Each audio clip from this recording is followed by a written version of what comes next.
God almighty.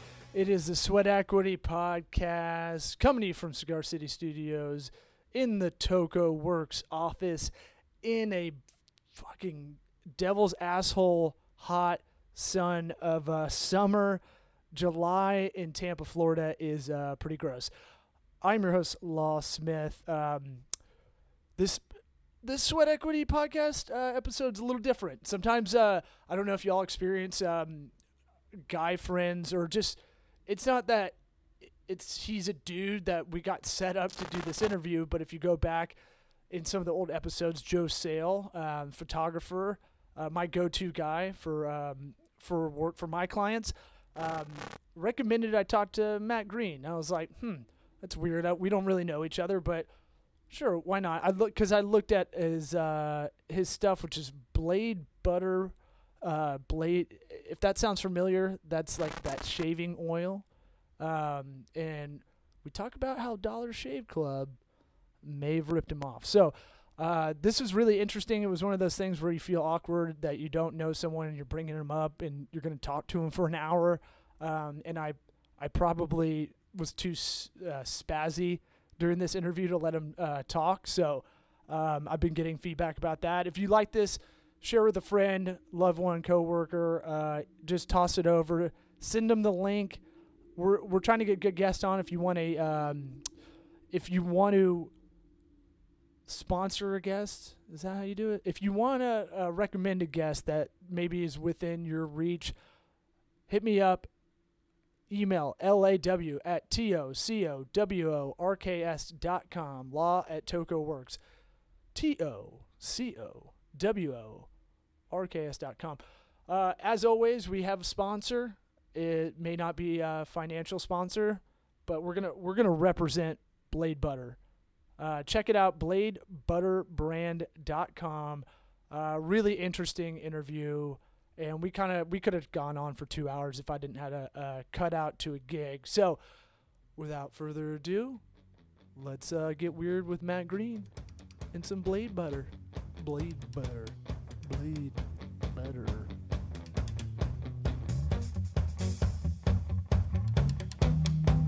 Yeah, I don't like doing like the bringing people in and kind of. I try to keep this conversation as kind of.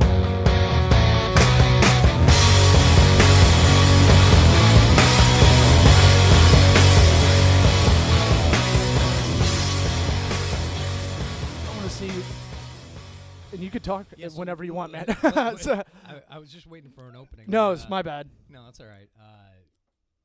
Let's talk about shaving. Yeah. Because that's what I'm doing right now. That's my side gig that makes me some pretty good money.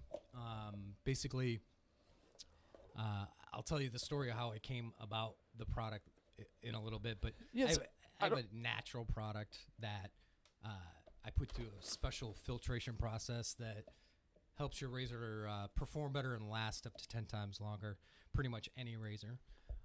And then I just launched this new product that I've given you here. It's called ShaveJelly. It's an alternative to shave creams, shave gels, which tend to be toxic in nature. Okay, so have like a lot of chemicals, like the old school barber saw, like the ones we all kind of. We think back at like what our dads use, basically. There's a whole new game out there of, hey, why you don't have to use that anymore. It's pretty accessible to get good stuff now. That's exactly right. Yeah. I mean, there's a lot of great companies out there. You have the corporate giants that kind of rule the land, right? They have the big market share, and they've got the shaving creams, the shaving gels that I would say 90% of us buy. Yeah. Right?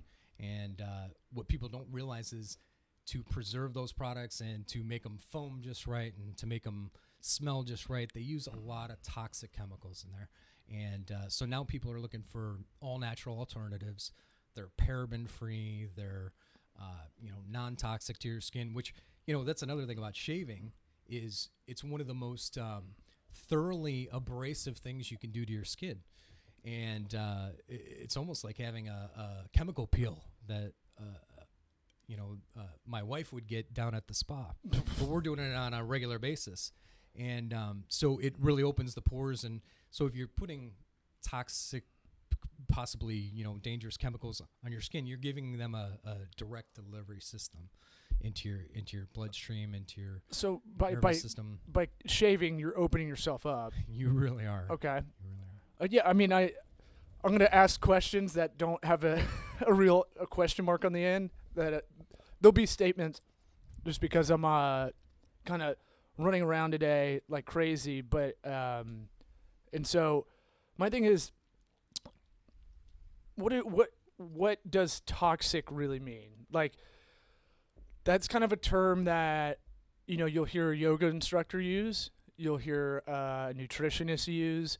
What does this mean in the shaving world? Like, well, let me just cut it down to like a simple analogy. Sure. Would you rather put water on your face or gasoline? Well, maybe if I was at Burning Man, probably gasoline. But right. But yeah, unintentionally, yes. Right. But I mean, that's kind of what it gets down to. It's harmful if it's done on a routine basis, and shaving happens to be one of those things that you do on a routine basis. Yeah. I think a few years ago it was a big deal about what deodorant you were using, and the fact that women shave their armpits gave it a faster delivery system to possibly being linked to harmful diseases. But that's what I'm getting at. I'm just trying to offer better shaves, longer lasting razors with natural alternatives. And how did this come about? So this podcast really, I want to talk about this stuff, but this podcast is really about I read your bio, and it's really about you going from farm towns in Illinois. Right, I grew up on a horse farm in the west suburbs of Chicago. From there, wanting to be an entrepreneur in this direction, and you said this is kind of a side hustle, so it's kind of like. But I feel like a lot of people that listen, a lot of people that I'm 32, and I feel like, give or take 5 years older or younger, I feel like everybody's having to have a side hustle, and it might not even be an age thing. It might just be anybody in the professional world now, kind of can't just rely on that one job. For me, it was always don't hedge your bets. Like exactly. I want a backup That's plan exactly. at all times. Yeah. So I went to school in Illinois State University, go Redbirds. Okay. And then graduated, and the economy wasn't so great up there, so they weren't hiring. I was a PR major. I avoided math as much as possible. Okay. So as a PR major, couldn't get any jobs in PR in Chicago, which is ridiculous, right? So my mom had moved down here about a year earlier. I came down for a visit, and so I was a year out of college. And she said, "Why don't you just try and find a job down here?" And I found one like that. In Tampa? It was in over in Clearwater at Valpak. Okay. The blue envelope Right. people that annoy the heck out of you. They send you stuff every month. But always good stuff. Always helpful stuff. I mean, some of the stuff in there is really funny now. But and we had a lot of fun with that. But what companies like that did here, and there weren't a lot of great companies back then. It was like the mid-'90s, and what they did was they trained me really well on graphic design, layout programs, finished product. Then they moved me into sales. So these were the things that were building the base for me to be an entrepreneur. I always knew that I wanted to do my own thing. Always. I was always doing something to kind of get to the next level kind of thing. So, I mean, my advice to anybody out there is just take what you're doing now and try to parlay that into something else down the line. Don't think it's going to last forever. Well, okay, that's a very good kind of point, because I've been talking about this with a lot of people, and I go, look, every business has an exit plan, and maybe it's Hershey's and it goes on for 100 years or more, but every business has an exit plan. Every employee you hire should have an exit plan. A lot of people don't think about that, and a lot of people don't think about contingency and a lot of those things. And your perspective that way, I agree with 100%. Don't think this is this idea is good, but it shouldn't surround your whole life. Don't attach everything to you about it. Because at the same time, like, if you go, this is all I got, this is all I'm doing, you know, you might miss opportunity philosophically to like look at something else and then apply that to your business. And I've been talking with a lot of people who don't really think in that aspect on the way in. You should think of that on the way in. Everything has an exit. I know that's a little bit morbid and more of like no, I totally agree with you. And my other advice on that along the same lines is don't burn any bridges.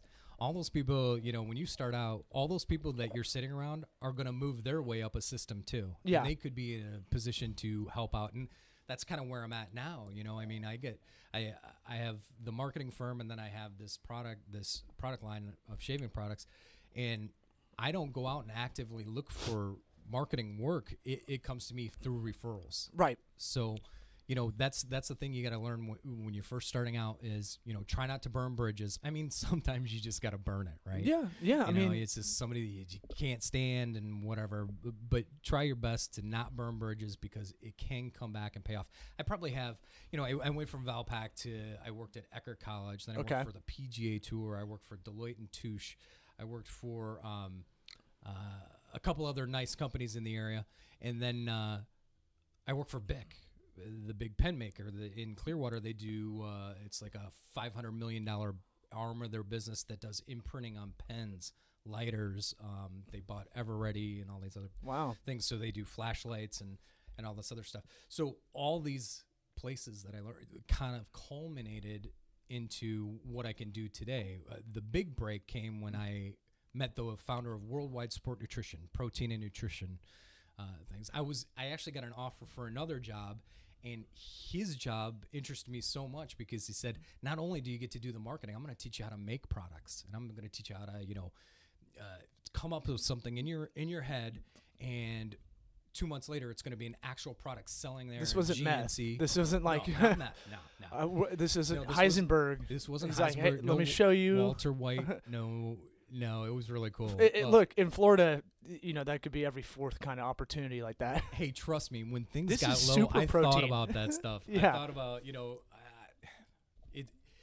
you got to do what you got to do, right? I'm not going to knock the people that are trying to get by and maybe push a little meth here and there, but no, but you did do PR. Yeah, exactly. I got to stay neutral. Yeah. Anyway, so those were great experiences, but that was the one that really fed what I like to do. And so we did protein bars, protein shakes. You know, we're launching them at huge trade shows. We're dealing with Walmarts, Targets, Walgreens, CVS, all that stuff. And that's kind of what I want to do with this product. I just know it takes a lot more money to do it right. And so I'm kind of on the fence. I make good money selling shaving products directly to my customers, and I have great customers that, repeat customers. I don't have any subscription service, but they constantly reorder from me, which is great. Though I have to think about the service. But anyway, the ShaveJelly and the BladeButter Razor Booster do good work for me. I'd love to expand that line and only do that stuff, only do the marketing for that. But I have such great marketing clients. I still like to do that. Sure, and it keeps that consistency, probably income-wise. While this is maybe a startup, or it's been going on for a few years, but it's still considered. It's tough to put all your eggs in that basket, financially, when you're competing on two separate. You have two different kinds of competitors. You have the Gillette, the Gillette Barbasol kind of huge legacy companies, and then you have like Harry's. You've got Dollar Shave Club. And that's kind of more in your wheelhouse. Am I in the ballpark? Or? Oh, absolutely. And, I'm a member of Dollar Shave Club. I think they do a great job. What people don't realize is they can actually just buy the same razors directly from the manufacturer that makes them for Dollar Shave Club. Yep. It's called Dorco USA. It's just what Dollar Shave Club excels at is, they have ancillary products now, too. They have a shave butter, which is an interesting story because they actually lifted the name from my BladeButter product. And honestly, my PR guy, Joe, had sent them, he thought it was in our best interest, he didn't tell me, to say, hey, let's see if they want to sell this product for you. But the reality is my product creates less razor sales because it makes your razor last up to 10 times longer. And so 3 months after he made contact with them, they then trademarked the name ShaveButter. And my trademark is BladeButter. So I don't know if there's something in the future that I can, go after them on. The timeline syncs, though, Yeah. Yeah. I'm actually a member of theirs. I love their product. I love their customer service. I love their whole system. It's very, very friendly. You can quit it at any time. It warns you before it's going to charge your credit card.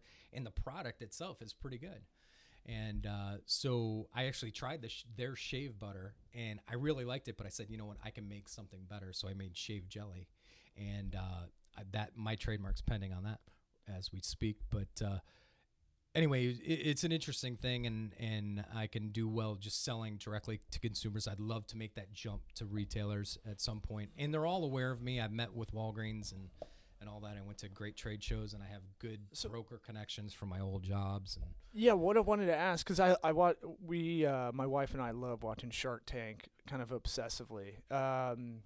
It'll kind of be on as like, because CNBC will just play the shit out of it. Yeah. And I didn't really start watching a whole lot of it until probably lately. So all these are new, all the episodes for me.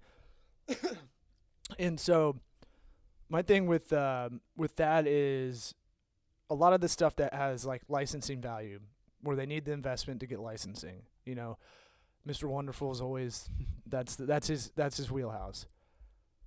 I always wonder about that part. How do you get from, without maybe one of those sharks, how do you get from there, from like having this good product to going, hey, we should be in these big box stores. What's going on? And you're saying trade shows might be the cheat code?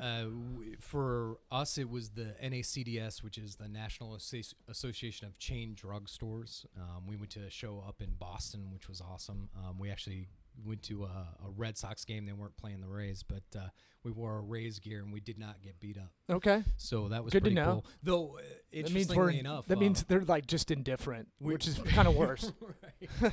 I think they were terrible that year. Okay. This was like a year and a half ago, but interestingly enough, we were on the Green Monster, and a home run was coming our way, and a guy did deck me out of the way to get the ball. So I don't know, maybe I did classy get beat up place. A little bit. Mm-hmm. Yeah. Like the kindness only goes so far. But right. No, I can't say enough about Boston. Great town, great area, great fans. There you are, PR in it. You can't. I need to sell product there, right? I mean, I can't kill my markets. Yeah. A lot of hairy Irish guys. Yes. But yeah, I mean, that's a great. What's really interesting about that trade show, and if people have a product out there that you want to be sold in Walgreens or CVS or any other chain drugstore, before the show even starts, it's like speed dating. Yeah. They sign these. It's a schedule for a one-day thing. You get 10 minutes in front of each category manager or buyer, and so it really is like speed dating, because there's tables set up in this huge long room, right? And there's numbers on the table, and that's where the brokers or the buyers sit at their number the whole time. So you could be at 1 for the first 10 minutes, and then you have 5 minutes to get 2 miles down the way. Oh. So you're scrambling, you're sweating, you're kind of throwing yourself into the seat and trying to get your stuff out there without looking all discombobulated. But anyway, that's a great thing that NACDS does.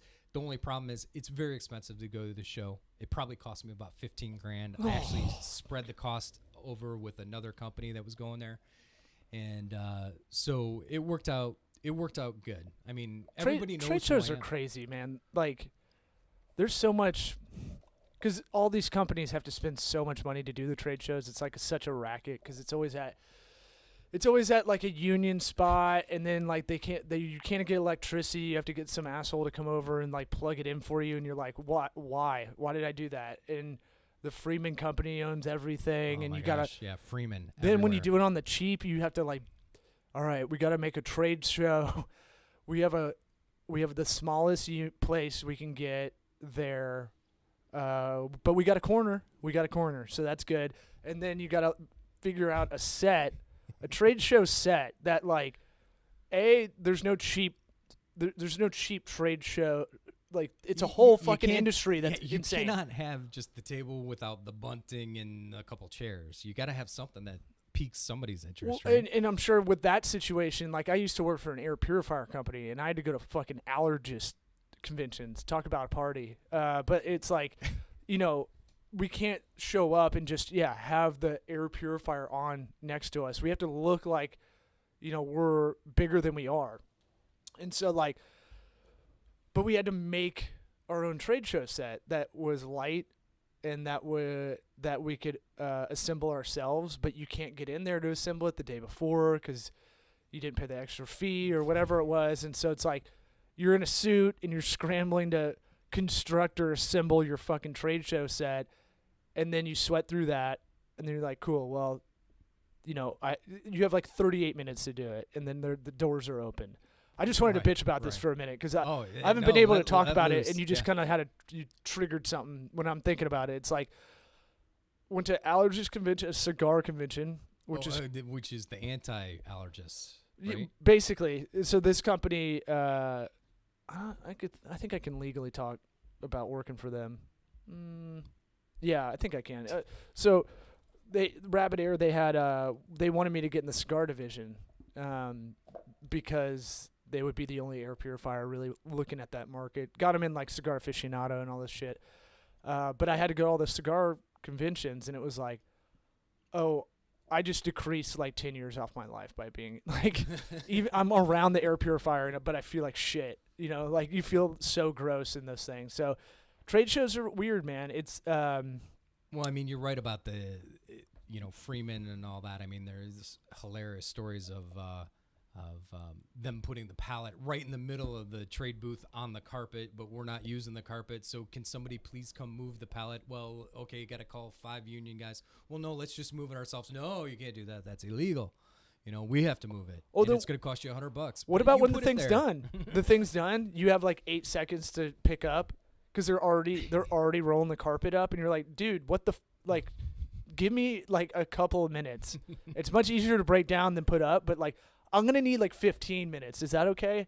It'll be like, all right, trade show ends at 4:30, and there's already Teamsters like rolling carpets. There's forklifts coming through, and you're like, is this okay? I get it. Like you're when it comes to like the incentive of the trade show people, then you'll get it done. But when it comes to the people that are renting the real estate for the day, doesn't matter.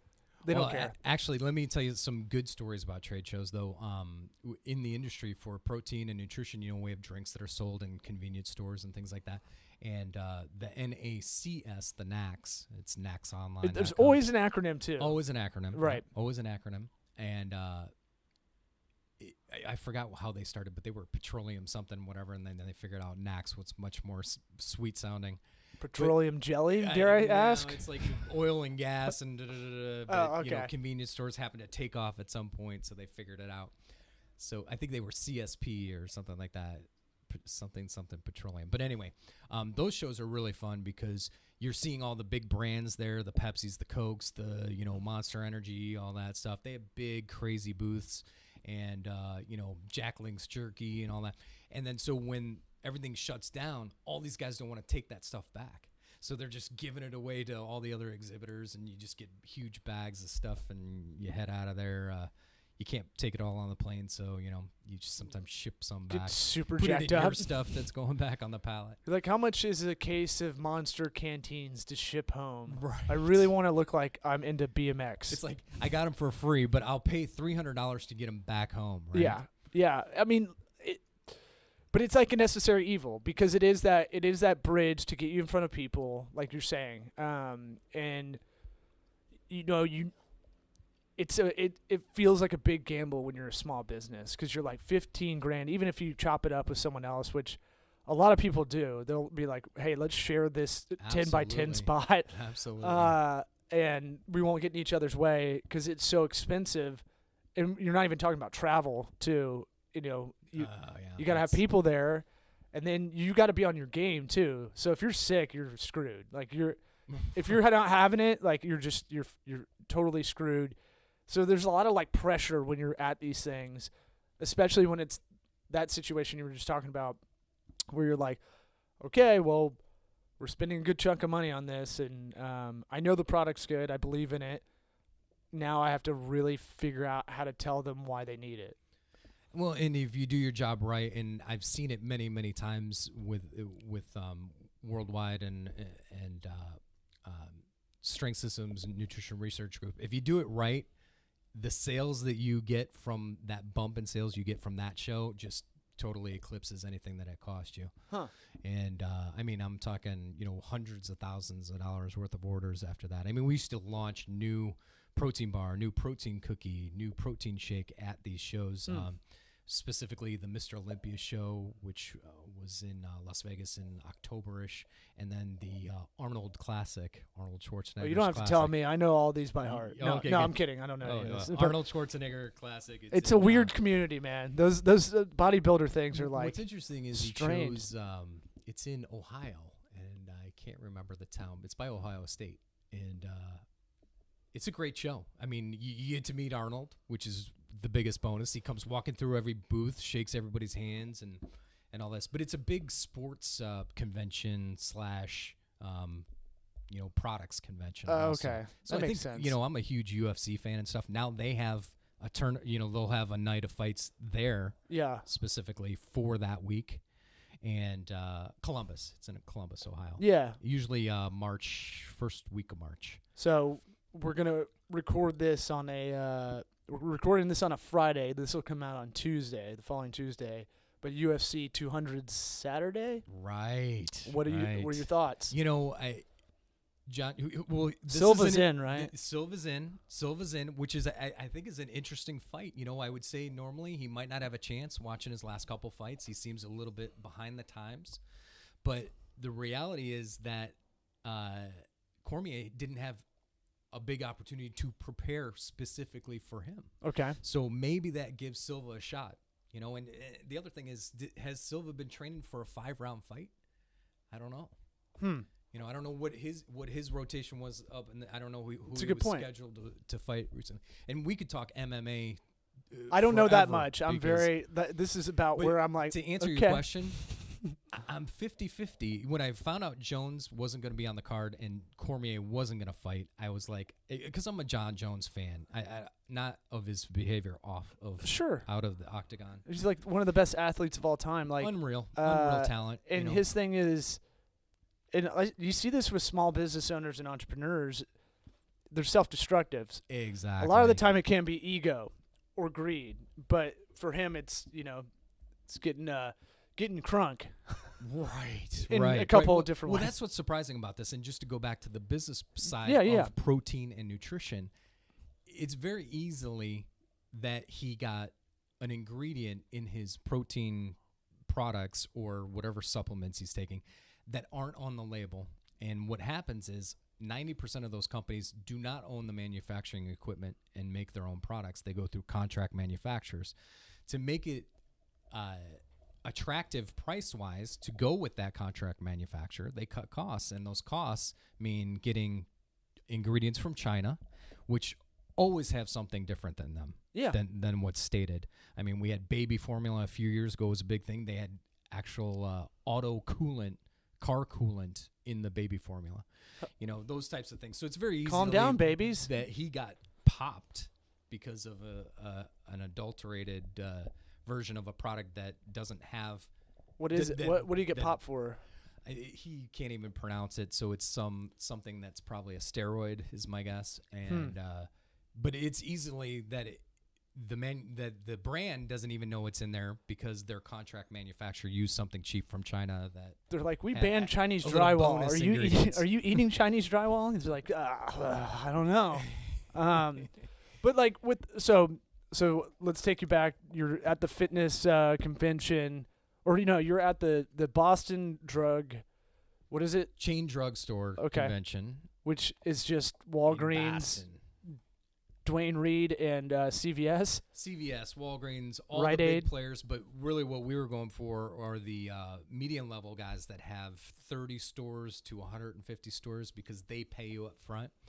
The big guys, they pay you on net terms. So you take on all the risk. You put the product out there. You have to advertise and make sure people are walking through the door because they're kind of testing you. Yeah. And if you pass the test, then you get the reward. Most companies don't. They have that demand. So I know they can control that. Realistically, if I wanted my shaving products in Walgreens, I probably need to spend about $400,000 to make sure that it goes correctly. Yeah. Now, the reward is that I probably get, if I satisfied all their requirements, they call them thresholds. They put me on like a $3,500 or 3,500 store test. And then if I hit a certain threshold within 4 weeks, then they order for every store, which is over 7,700 stores Walgreens has nationwide. And it's probably 6 units per store. And so you can see how that can add up very quickly, and that can be very nice. Now, what a lot of people don't realize is you have to have a good manufacturer of your products because they can come back if there's anything wrong with them. And so it's a lot of risks to people. Yeah. But if you do it right, there's companies in the nutrition industry like Zenadrin. Remember, big name for pills that you pop, whatever. Well, they were 11 diet people pills, the Jesse Spano running the company. Yeah. And they were $60 million every year. They made $60 million every year. I think So I if you took do it those for a right- day and wanted to I was like, this is not, my heart is, I'm going to have a heart attack at 15 or something like Right. that. I remember taking them. I'm like, no, this is no good. Yeah, and that's really how they have kind of fizzled out now because of so many lawsuits. But that's the other thing. You have to carry insurance to, Sure. at a certain level for all these companies to do business with you. And so hopefully you're doing the right thing. You're not going to have those things happen. But if they do, you're covered Right. somehow. So you're there, you're hustling on this trade show. And so how does that go? Oh, it goes terrific. I actually have Schick, the razor maker, come over to me, one of the executives over there, and he goes, "I'm not going to like you, am I?" And I'm like, "No, you're probably not," because you can see this big sign that says, "I'm going to make your razor last 10 times longer." And he's like, "It's to the point where we want people to open the package of razors and break like 2 of them, so they have to buy more." Yeah. I mean, he's just being honest, right? They just want to sell razors.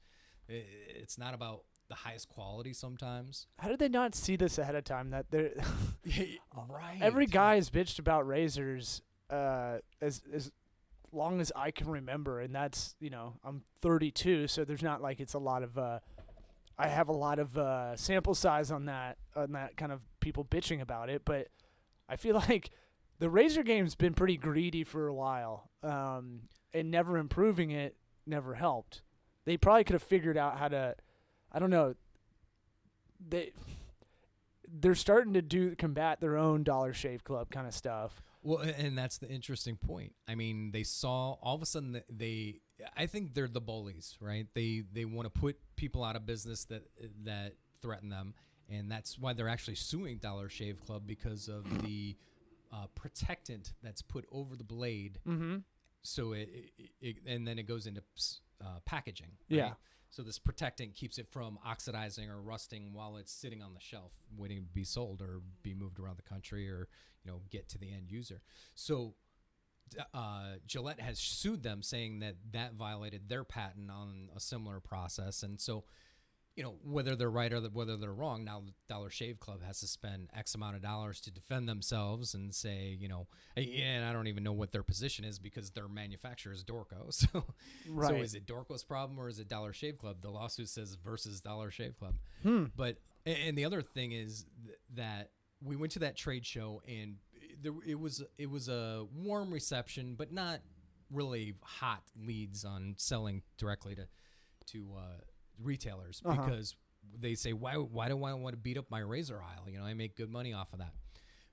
Well, a few months later is when Gillette announced that they were going to go after Dollar Shave Club. Now they've cut Walgreens out of the mix. They've cut, they tried to enter them in where when you order through Gillette, you could say, "Oh, I want Walgreens to fulfill it for me," but why wouldn't you just buy direct from Gillette? It's the top button. It's already checked. And but so long story short, And they're in a after fucking that, case now. Walgreens calls me and says, "Hey, we're now interested in carrying your product." Yeah. And that was a direct reason why they need to find ways. And then I found out through that process that they really don't make that much money. The margins on razors for Walgreens are not that attractive because they're so expensive in the beginning. And they're so expensive that now you go to the store and they're in these security cases. What is that? Like who's like grifting razors to sell in the black market? Like I don't get that. Sure, like okay, I get it because they're expensive to buy, but it's like who's stealing these to flip around and go, oh, what's up? I have never been approached on the street and say, hey, dude. Hey, man. Yeah, right. Hey, look at this. Right. I got some Gillettes. I got some Shicks. I see at the fitness conference for sure, someone's gonna pull you aside and go, hey, man, I got some roids. What's up? But like exactly. But like none of them are like, hey, man, you need to tone down your quads. I got some. You see this trench coat over here? I got a bunch of Gillette razors in there. Yeah, sell them I for haven't $8. seen it either. Maybe they're selling them Amazon, eBay. I don't know. But it's that is a hustle. I saw Gary Vee talk about the entrepreneur where you can go basically buy a bunch of stuff at the dollar store and then sell it on eBay for $3 to $7 each on some items. There's probably some validity to that. I just don't know. I feel like that's a CVS Walgreens thing and not a right. the pregnancy test because I had to get them when we're finding out we're having a kid, and it's like, why are these behind the case too? And thermostats. I'm like, what? I guess you could flip around and sell them, but I don't know. It's just kind of crazy. Well, it's interesting how they create those security situations. I have allergies. I take a over-the-counter antihistamine. Now I have to sign. Oh, the all card. this Yeah, stuff. Yeah. I have to go through the pharmacist. It's ridiculous. And now you feel like a crackhead because you're like, for real. I'm not. I'm not like. You have to sign a sheet that says, "I will not make drugs with this." Right. It's that stops a real person. That yeah, stops exactly. 0 people. Yeah, Good job. Exactly. Way to go. Thanks, back lawyers. to Heisenberg. Yeah. So all right. So you're doing well at the convention, and Schick comes up to you. Schick gives you a bunch of shit about how good your product is, and where does that go? Well, that was interesting. Yeah. I love reactions like that because Sure. it tells me I'm probably doing something right, and I'm probably addressing something that is a consumer problem, right? Yeah. Razors are expensive and they wear out way too fast. Yep. Right. Yep. And so that's good, and the trade show goes great, and like I said, then Gillette jumps into the subscription service sales. So I start getting calls from the people I met at that show, and this is probably about 3 months later. Okay. And just asking me questions, how's my manufacturing and all this, and could I handle a ramp up, and would you be ready to be on the planogram and all that stuff. And realistically, I wasn't. So because I know that it takes money, like I said earlier, I think the magic number for me is like $400,000 for a product line to go national with a retailer. Yeah. Now, if you do a good job with that, the rewards are tremendous. All the other retailers are looking at the Nielsen numbers, how many sell. They get access to this database.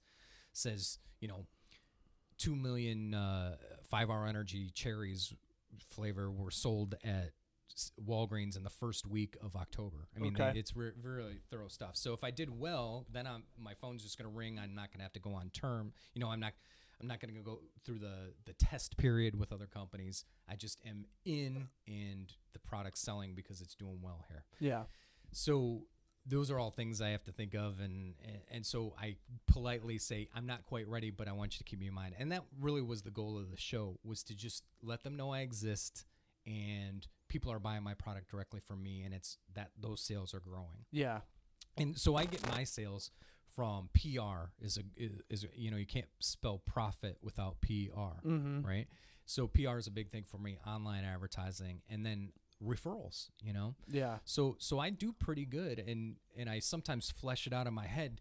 Do the numbers work if I just stay selling directly to consumers? Is that the thing, or do I take on all this risk and all this overhead and lay out all this money to go even bigger down the line? So that's a constant struggle that I have going on in my head. That's tough because it not only financially that you have to invest a lot in that, but you also have to go, can we handle that supply? And like you were saying, if something goes wrong, is it going to get reverted back to us, and then we have all this dead product because we try to we try to manufacture too much too quickly. Yeah, and that just happened to one of my clients. They were on QVC. They sold out their first run in, that you get 7 minutes. They sold out in like 4 minutes. Mm-hmm. And it was probably about $100,000 worth of product. The product cost like $9.99. The kiss of death, I told them quit there, figure out how much you actually made once everybody's paid and, everything's paid for and all that. And it really wasn't that much. And I said, just drop out now. You were successful. No, they got QVC called them, said they want to reorder 2 more pallets this time, blah, blah, blah. Well, they didn't run them at the same time slot. It wasn't the same group kind of pushing it and all this other stuff. All that stuff came back. So now they've got 2 pallets sitting in their warehouse that did nothing for them. They paid all that money to get it done. And really, they should have just left when they were on top, Well, yeah, if it's not like a resounding like success, if they're still trying to figure out the cost benefit of going on QVC, probably not a good idea to go back on until like you got a different way of doing that. And in the online marketing world, which this company lives in, is you're kind of talking my area where it's basically when you're doing in QVC, it's the same philosophy. I try to use QVC HSN as like a way to explain online ads to people. And so it's basically what you just said about time. That matters with online advertising and online. You do an email blast. What kind of audience do you have? I did it with an attorney we had, and it's like, oh, let's send your email list is mostly professionals. A lot of them in the legal field. So let's send this at like 7:30 in the morning, because the last one we sent was in the afternoon on like a Wednesday. Let's see if that does it. And open rate was like 80%, which is like nice. Unheard of. Yeah. And so you talk about frequency, when people are going to see it, how many times. For your product, it might have to take 12 times before they go, let me check this out. And then you have to do it, what time of day is that QVC show going to be? And so when you're doing online ads, which it sounds like you're doing a lot of, it's that thing of like, all right, let's day part these from our demographics. All right, younger people, they're probably going to buy this in the afternoons during the workday. Maybe the older crowd, maybe a little bit after work, or maybe the spouse will buy it on the weekend when they do the shopping. I don't know how you figure out your demos and all that stuff. Right. It definitely varies from client to client. For me and for my shaving products, it varies tremendously. I use the Gemini system. I use the Google system. And you get to a good point there. That is figuring out the right times of day for your demographic. And I've seen, it's like weekends are sometimes terrible because you have all the other companies bidding up pricing on you, right? Yep. And so what you would have paid for 25 cents per ad or per click per week or during the week is now, $1 or something on the weekend. And then you don't get anything from it. I get more during the week. And you're right. I think mine's probably early evening that I get a lot of orders, or sometimes early in the morning. Well, I always tell people are surfing, at work right before the actual, it hits 9 o'clock. And you don't want to waste a lot of time trying to figure that out. It's like, that's the beauty of the online advertising, is what I talk to a lot of people about, is like, we can get results.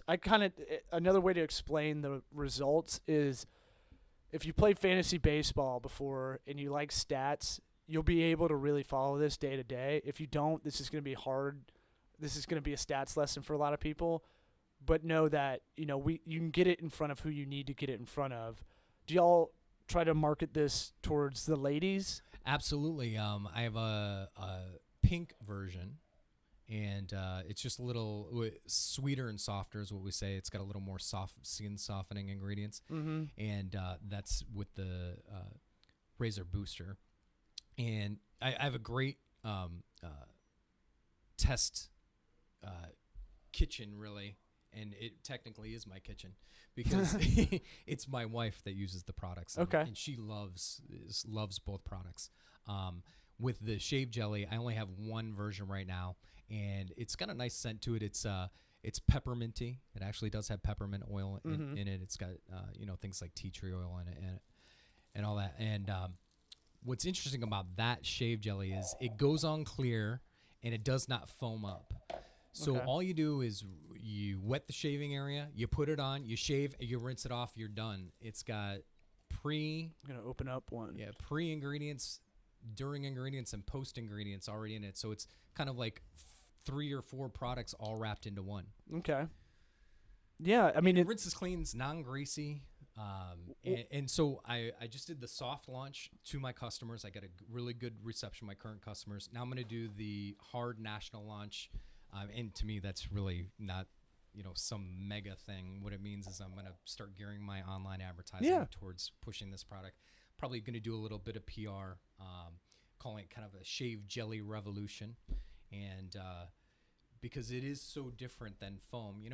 Another thing that people don't realize about foams and creams is because there's all those bubbles, it's moving your whiskers as you're trying to cut them.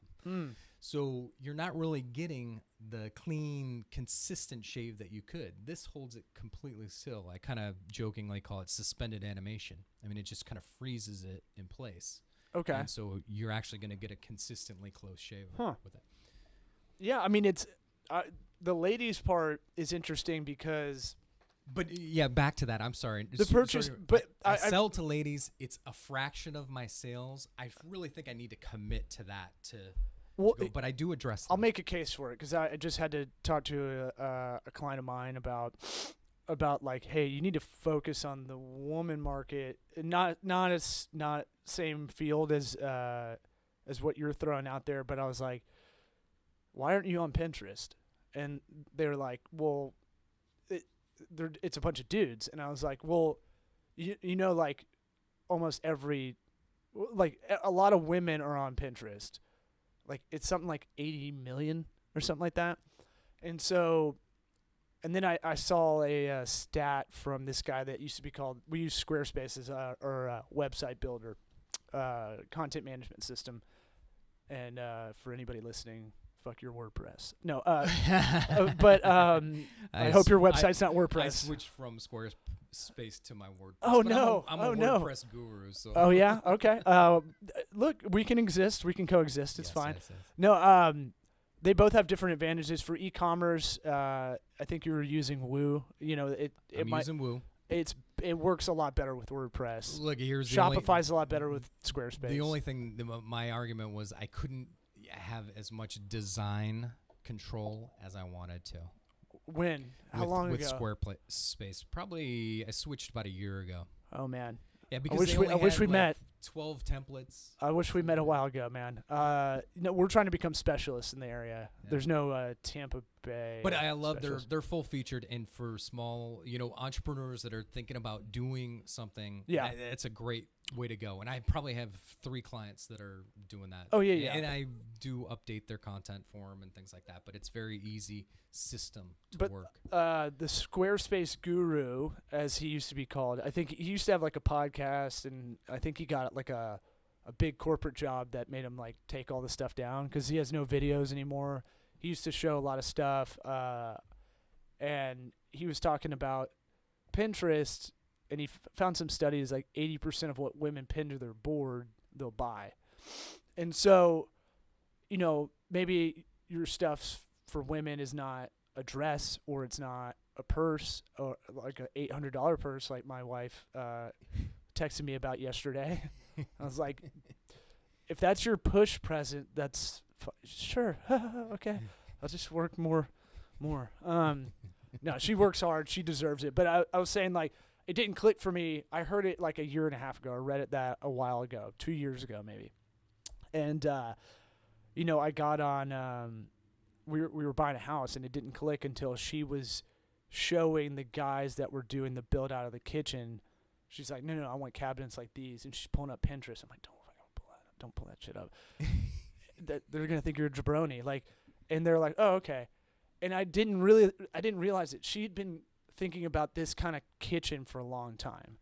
And that's why I'm kind of big in Pinterest, because if you found the indirect stuff where people are trying to find that greener area, no toxin kind of community, that really crunchy community, and Yeah, and I'm actually on Pinterest. I Okay. just haven't updated anything in a while. I need to start focusing but on they all got that stuff. ads now. That's what's interesting. Oh, Yeah, oh, yeah, oh. yeah, Yeah. big time. Well, Get that vertical banner, man. really? Yeah. Oh gosh. Yeah, I haven't. We'll been share there nerd since then, notes so- off air at some point, I'm sure. Yeah. But yeah, I think that's an important point that you make, especially with a product like mine. Even if they're not buying the pink version, they may be buying the gift for their husband, their spouse, their brother. Yep. Those kinds of things. You can't ignore that. And women are buyers. Yes. They will buy online. I mean, I don't know what the numbers are compared to men, but I bet there's less women but more dollar volume going through. Internet yes, sales? the purchasing power is crazy. It's That would be my guess, just based on what my wife does. the number used to be way smaller. So let's say 10 years ago it used to be a lot more men, and now it's a lot more women numbers wise, but per woman too. So we're seeing it's not saying that we're going back to the 50s where the housewife did all the shopping. It's just like they're more on top of that kind of stuff.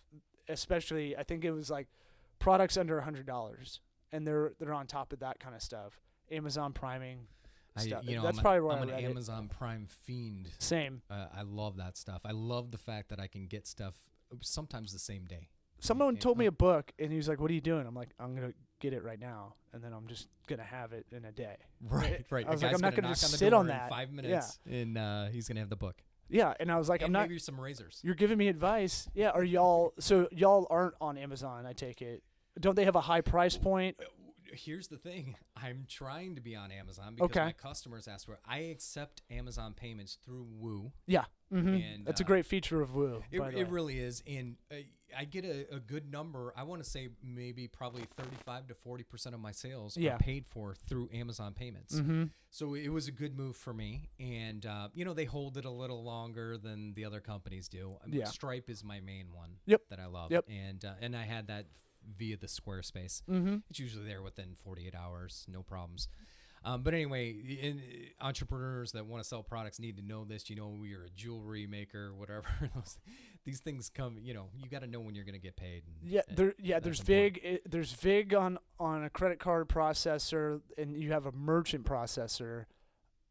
I get confused. I can't remember what's the difference. There's like, you have one that's going to take it, and then they take a VIG of the credit card because they don't want to take that. So you could end up paying 5% on every sale. Right. And but in the old days, you'd have to pay like $500 to a merchant processor, Right. and then you'd have all this pain in the butt paperwork and And it's so much more simplified. Go ahead. Take the 5. I'll take it. Yeah, and my buddies over at Partially, it's partial.ly, not .com. It's they do flexible payment plans, so they set it up with your WooCommerce, and you could, let's say you sell a package of these, and someone doesn't want to pay whatever amount up front, they can get an option. You can give them the option to change it. And so he was walking me through all the percentages that have to go through that you don't even realize on the other side. There's so many middlemen that you don't even know. But it's all automated. It's like, I want to be one of the middlemen. I just collect as stuff passes through. Right. Well, man, this went by really fast. Before we close it down, because it's been something like 45 minutes or something like that. What I guess, where can people go to find it? Find your products? Well, you just go to bladebutter.com, and there you'll find both products. You'll find information. You'll see links to articles, like I've been reviewed by Thrillist. Oh, nice. Good housekeeping. Yeah, I like to say that I took a sticky protein bar. I was telling a story downstairs that we created a protein bar that everybody loved. Did we go through this? And our only do you complaint tell was, stories? I forget sometimes. I do this to my wife. She hates it. I'm like, wait, do we talk about this? And she's like, do you not remember when we're in the same room? And I'm like, I don't know. I use a lot of the same stories. The story is I took a sticky protein bar and turned it into a top-ranked shaving product. That always gets somebody's attention. So I was in the protein industry, made a great bar. The only complaint was it was sticking to the insides of wrappers. The wrappers are clear, foil, clear. We didn't want to change the bar because everybody loved it. So we started looking into infusing oil into the inner layer. And so I put these oils through a highly filtered process, and it flew right through the metal and everything. So I discovered an oil, natural oil, that would penetrate metal and protect it from the inside out. So it wasn't good for the sticky protein bar thing because I only need the one layer. But I set this on my shelf and I said, this could be good for something. I just don't know what it is. And so about 2 years later, I ran out of shaving cream, and every time I do a soap and water shave, it's itchy and irritating and burns and all this. So I said, hey, I have that oil. I'll just dip my razor in it. Maybe that'll soften the blow. And I was like, holy crap. This is a really good thing. I need to take this to my formulators and figure out how to make it even better from here. Because I know that, and so I got photos of the oil penetrating the metal and the amount of wear through 25 shaves and all this. So those are on my website too. So you see how it works. Basically, you dip it in there, and it instantly, because of we're using magnetic energy to kind of separate the molecules, it actually magnetizes just enough so that it goes right to the metal. Yeah. And so it's instantly penetrating that metal. And so we made it more than a one-trick pony kind of thing. And so it also, has skin repairing ingredients. It also sanitizes your blade, all with natural ingredients: tea tree oil, aloe, vitamin E, those types of things that people are looking for. That's awesome, man. So that was my aha moment with those. And so you can read about that, and I'll eventually make a video about that on the site, but you can read the backstory. And so infographic, man. BladeButter.com. I'm big into infographics. Yeah, I've been I obsessing gotta go on about Fiverr and get that. I love Fiverr. PictoChart. Do that. Get an account on that. Chart. Yeah, you could do it if you can make this product. If you can figure out how to use PictoChart. And so the main thing is I had all these manufacturers that I work with for years. So it's not something I'm creating in my basement. That I'm trying to sell to people. I want them to know that. But everything you see, website, advertising, videos, all that stuff, I created. So I'm pretty proud of that. And I wish it was my full-time gig. That's really my ultimate goal. Yeah. Is to just focus on this full-time. I'm not quite there yet. And, maybe that takes an investor to come in or something like that. And that's something that I'll look into in the near future. Hey, any investors out there listening? Yeah, that was a call. It was a call to arms, please guys. Call me. Cool, man. Yeah, we're seeing. I didn't even get to talk about how I didn't make the cut for Shark Tank. Well, I went we'll have all you the back on, man. And all that. I didn't make the cut for West Texas Investors Club either. I don't know what the real reason is, but I have a feeling that either they don't want to piss off razor companies that spend a lot of money with those networks. Possibly. Or I'm just not that exciting. Well, you're a white male, and that's a disadvantage now. so that's a major faux pas society-wise. And, casting-wise, now I just know how those casting things go. I have a lot of friends that do that, and I'm like, oh, secretly casting's the most racist thing, because it'll be like, all right, we're doing commercials for Bank of America. We need a black dude. We need an Asian couple. We need Indian guy, professional-looking Indian guy, and we need like one white guy out in the background and a mom with a kid. And you're like, okay, you're going for diversity, but the casting call is the most racist shit of all time. Right, so, right. But we'll definitely have you back on, man. I want to hear those stories, man. That sounds great. Yeah, I got a bunch of them. Like I said, I've made a lot of mistakes. So if I can help anybody out there not to make those same mistakes, that's always great. Hit them up. Hit them up, man. All right. Well, yeah, I'm trying to get out of town so I don't hit a dickload of traffic going to Orlando for a gig tonight, but you're screwed, dude. Yeah, I know. It's 3:30. I know. Well, at least the Florida. No, we love that little jaunt too. That's what's so nice about living in this area. You can be pretty much anywhere within a couple hours. Yeah, it could be a lot quicker with a light rail. Anyway, all right, appreciate it, man, and we'll definitely have you back on again. All right, thanks a lot. Appreciate it.